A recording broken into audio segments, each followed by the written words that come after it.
2 suitcases, life in the backpack, new destination, full tank and a roadmap. My DJ, my best friend by my side, windows rolled down as I put the car in drive. I don't know where we'll go, just know that we've got miles. We've got miles and miles to go. Hello, I'm Dee Perry, and I'm joined by Aaron Spears, my co-host. Hey, Aaron. Hey, Dee. And we're here to bring you another edition of CIFF Speaks, the official podcast of the Cleveland International Film Festival. And we are joined on this edition of the show by Alec Mouhibian, the producer of I Am Not Alone, a documentary. And Alec, I want to have you start by telling us what you would say about this film. How would you introduce it if you were in front of an audience at the film festival? Well, I would introduce it as a political fairy tale. I'm assuming that most of the people in this room probably don't know what happened in Armenia in 2018. Armenia is a very small, landlocked, post-Soviet nation that spent 70 years under Soviet rule, only to get a taste of the hope for freedom in 1991, and to have that taste sour almost instantly in the form of corruption, in the form of rigged elections, in the form of an oligarchic regime that has been ruling the country for pretty much the last 25 years. And it was a very odd situation in Armenia for a number of reasons. If you're aware of Armenian history, the Armenian nation as a people had barely survived a genocide in 1915 by the Ottoman Turkish Empire, and had achieved a small little republic for a few years before it was kind of geopolitically bargained off into the Soviet Union. And for 20 years, there was movement after movement after movement to achieve democracy in Armenia. There were attempts at revolution that always failed. They suffered from what we may call the two-act problem.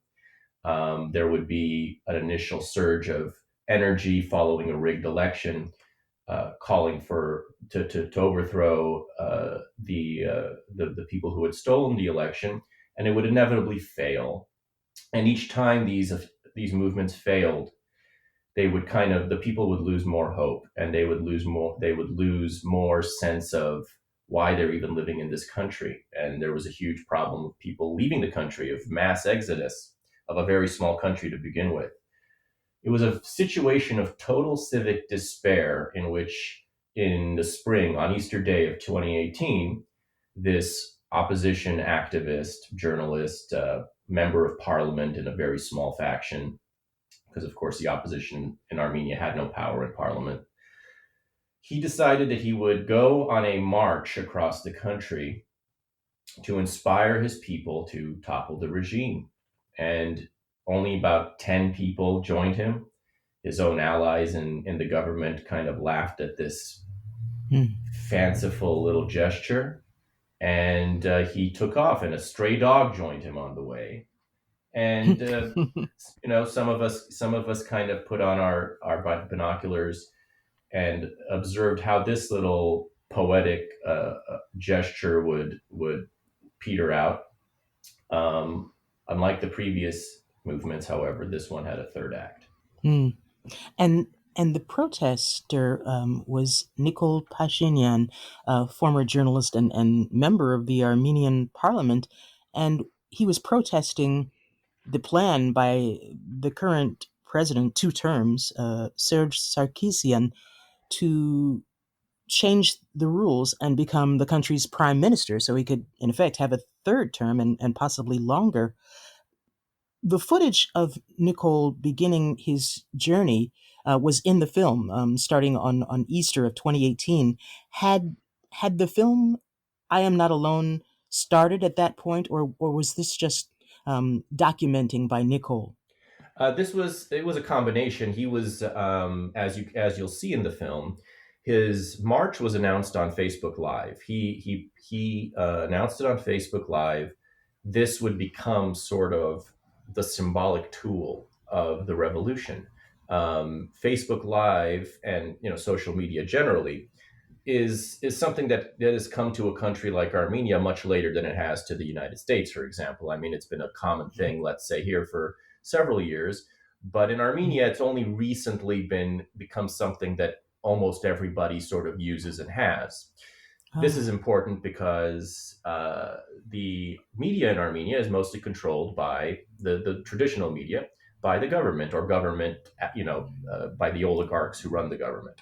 So, and in the past, and including in this movement, there was a total media blackout of opposition activities, except when it kind of didn't matter. So that could not happen this time. I mean, it didn't happen. That was sort of conquered this time by the tool of social media. It's one of the few positive stories about social media and politics, really, of this last decade.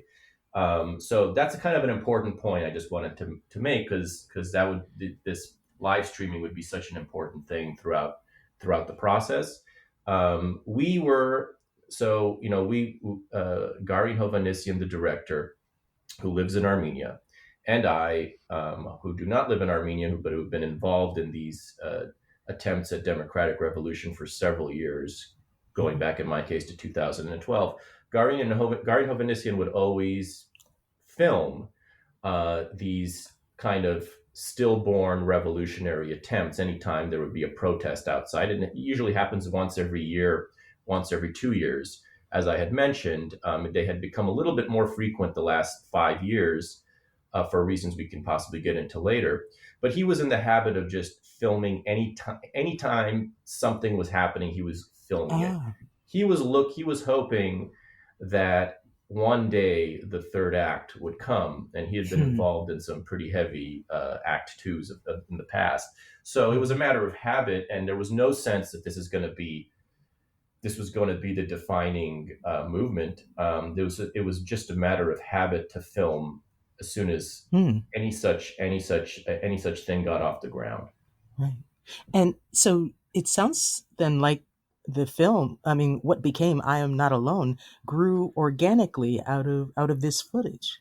Absolutely. And of course, we're blessed to have access to everybody's personal footage, Nicole's and everyone else's, all these live streams and all these iPhone videos from all the activists. They were very generous to let us use. So you get a truly immersive experience of this revolution from day one to day last. And it really kind of, it gives you a sense of, it gives you really accurate sense of how it happened and how it went from nothing to something almost instantly at various points. I mean, there's so many low points in this movie. There's so many crisis moments where every Armenian in the world who was paying attention to this was like, well, this is where it ends. And that, even the movie, because of the kind of momentum you experience, even the movie doesn't quite make it clear how impossible this seemed to everybody up until the moments of truth. So I hope that gives the viewer who walks into this as if into a completely new political fairy tale. I hope it gives them a sense of how something like this can become possible. Right. And besides the human spirit beauty of the film, there's also some beauty in terms of covering the landscape of Armenia. Where did the aerial footage come from? It came from the magic of drones.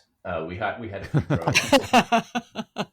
Yes. Yeah, we had a few drones that, in key certain days we felt were going to be helpful. There were certain days where we knew that there was going to be kind of a battle, let's say, in terms of people having to gather in a certain place where things were likely to go down. So we had drones, we had a lot of cameras on various days. Sometimes it was just Garin and his one camera in his hand, right in the thick of things. Some of the most intimate, bloody moments in the clashes with riot police are the director being right in the middle of it, and there's really no other camera that has it. Yeah. And speaking of the police, I thought it was a really interesting approach by the way Nicole Pashinyan approached the opposition. Do you feel his attitude contribute to the growth of the movement? Yeah, it was really the most vital component.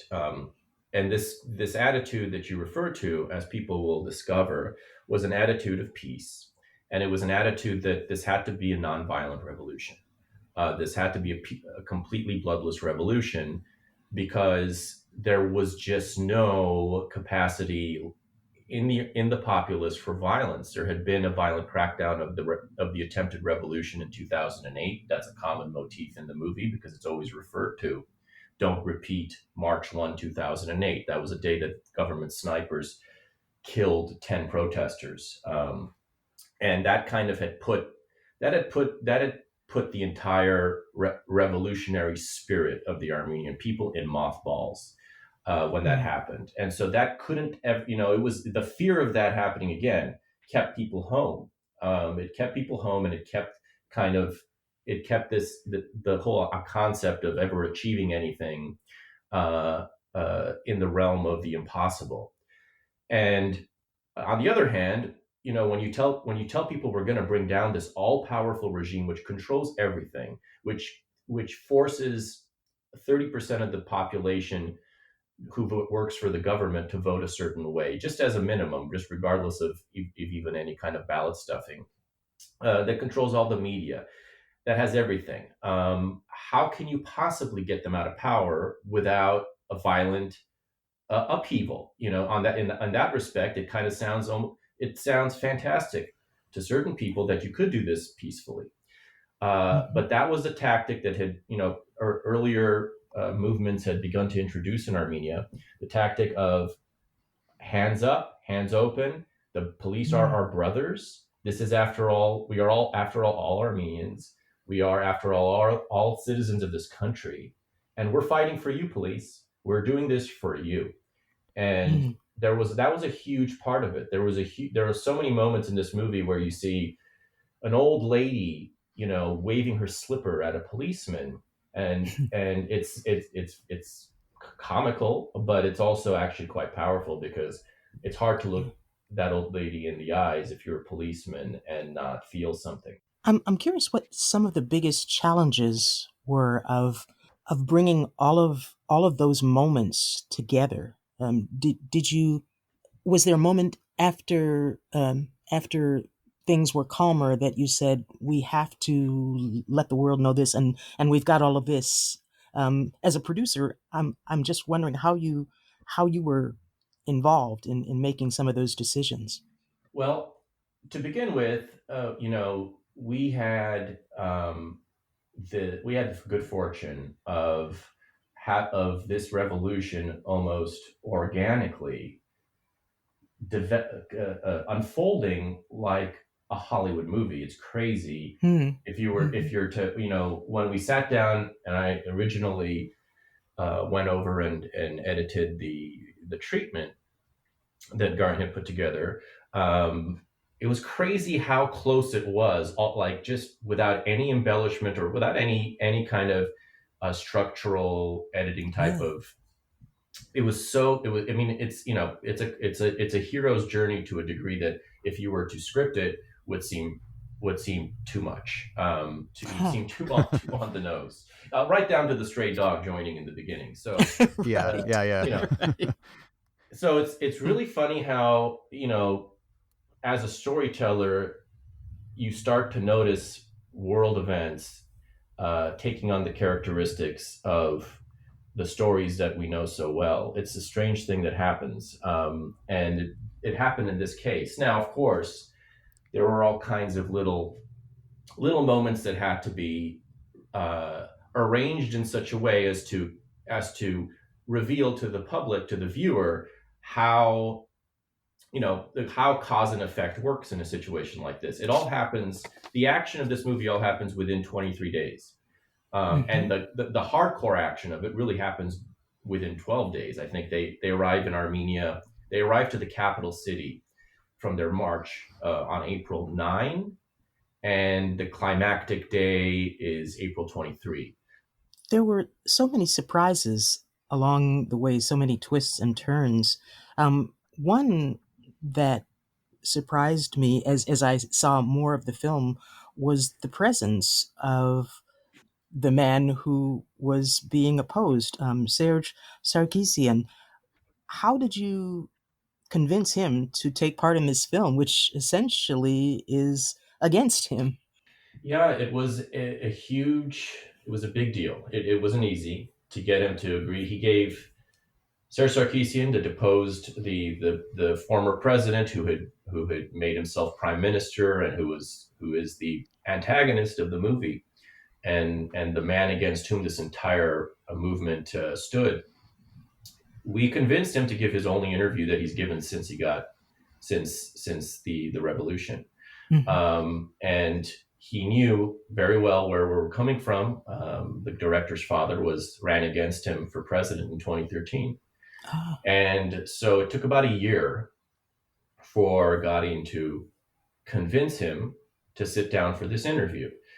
We had the film all edited without him and ready to go. So it was at the last minute that he finally agreed to sit down and give this interview. And I think he made a very smart decision to do so and to trust our intentions and our honesty in including him in the movie, because we're not interested in propaganda. It's just kind of not our thing. It's boring to us. We're interested in what makes people do what they do, and we're interested in seeing how they think. And the truth of the matter is that, as odious as he might have been, or as he is to our sensibilities, and to many of us, he, in his mind, he was serving his country. In his mind, he was doing the right thing in everything he does. I mean, and that's the way a lot of people are. It goes back to the line by was it Renoir, Godard, or the French filmmaker who said the tragedy of life is that every man has his reasons. So I think that the people will kind of see that, that he had a different way of thinking about this world. And you'll notice that there is a large motif of chess in the movie, especially when he's involved. And, it's not merely a symbol. It's not merely a kind of cinematic flourish. That's the way he, in his kind of Soviet training, thinks about the world. Everything is a strategy. Everything is a move. And we kind of tried to represent that. And I think it's a huge asset that he is in this film, because how many times do you see that character in a documentary about a political revolution? Yeah, exactly. That's what made it so fascinating, that just the juxtaposition. Alec, I wanted to ask, it seems like with the Facebook live streaming, but then just the filming itself, I'm always curious with documentaries, how much total raw footage did you have before you got the final documentary edited down to what it is now? I think the number is, I think it was around 500 hours. Yeah, it was somewhere. I mean, it was definitely in the triple digits. I'm not 100% sure. We had a great editor, Barry Polterman, who edited such films as Jim and Andy and American Movie, and he and his team did pruned it down into about, the process was basically to prune it from that number to about 10 hours, and then kind of go from there. And many films, many documentaries, as I'm sure you've noticed, kind of don't know what their story is, and they find their story in the editing. Right. This one, we knew what our story was. It's very rare in that sense for a documentary of this kind. I mean, it's one thing to have a story in mind when you're telling a historical tale from the past or whatever, but for something that you filmed from the ground up, this had a remarkable arc already naturally in existence. So it was largely about how much to tell. There's so much context. There's so much history to this that we couldn't get into too deeply, because it'll just confuse the audience. This is being told for someone who has no idea that Armenia even exists, and has certainly no idea that this ever happened. And that's the biggest challenge when you tell a story. You realize how much the typical kind of a documentary political story depends on an assumed shared knowledge with the public. I notice this a lot now anytime I watch something that, an American kind of story, and it's quite a challenge when you're starting from an assumption that nobody knows anything. You can't refer to anything, even something that every Armenian knows about. You can't refer to it without putting it into context, reminding the audience what it means and why it's important. Mm-hmm. So those were where the real challenges came. There's 30 years of post-Soviet history as a nation, and another 100 years before that, and you have to find the moments where you can kind of you reveal to the audience where this particular feeling or sentiment or fear comes from. And I have to say it's a very successful film in making us care about where Armenia is and what's going on there. I commend you and all the filmmaking folks who were responsible for this, and I wonder what you want other viewers to take away from the film. I want them to take away, I feel like there's something for everybody in this movie. Many people who are politically active, of course, will, I think, be inspired by the movie. This movie is about a political movement that had zero odds of success, literally zero odds of success. You wouldn't have found anyone to give you 1% up until the day of the climax. I would like people to understand that no matter how cornered they might feel by world events or by the events of their own personal lives, there is always a way out and a way up. There's a motto in the movie. Nicole is sitting on the square, and nobody has shown up to the big rally he called for in the capital city upon his arrival with his marchers. Nobody has shown up. A few people have shown up. This is going to be another disaster that he has to find a way to, as he puts it, save face and get and move on from as unembarrassingly as possible. And he's sitting on the square and he's thinking to himself, there must be a step. There must be a step. And that's the lesson I would like to land to everybody who watches the movie, is that no matter how impossible your condition appears to be, there always exists a step. And that holds true, I think, no matter what we're talking about. This was a story about changing the definition of reality, and the reality of an entire nation completely changed overnight, and it came ultimately from within. It's an excellent lesson to learn. Thank you so much for talking with us, Alec, and for helping to make this film possible. Thank you so much. Thank you to you guys, and I hope that the Cleveland audience enjoys the film. And we've been talking with Alec Mouhibian, who's producer of I Am Not Alone, a documentary that's part of CIFF Streams, CIFF44 Reinvented. You've been hearing about it on CIFF Speaks. I'm Dee Perry, and I'm joined by Aaron Spears. And we thank you for listening to CIFF Speaks.